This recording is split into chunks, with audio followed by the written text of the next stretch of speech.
पोळे नाका ते भोई विकास बँक या रस्त्याच्या दुतर्फा मोठ्या प्रमाणात फुटपाथवरती अतिक्रमण झालेले आहे। 2005 ते 25 पर्यंत मोठ्या प्रमाणात तक्रारी करून सुद्धा याचा कुठेही अतिक्रमणावरती कारवाई करण्यात येत नाही।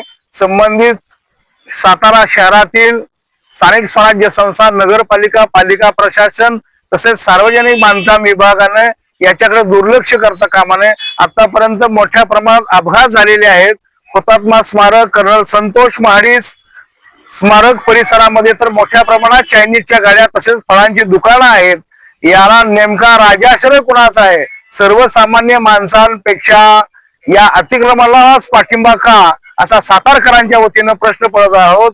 26 जानेवारी पूर्वी हे अतिक्रमण न काढल्यास माननीय विभागीय आयुक्त कार्यालयासमोर आमरण उपोषण करण्याचा इशारा या प्रसंगी देत आहे। जिल्हा प्रशासन, पोलीस, वाहतूक शाखा तसंच नगरपालिका, सार्वजनिक बांधकाम विभाग यांनी तात्काळ कारवाई करावी आणि सर्वसामान्य माणसाला याच्यातून रिलीफ मिळावी यासाठी प्रयत्न करावे अशी मागणी सातारकरांच्या वतीने करण्यात येत आहे।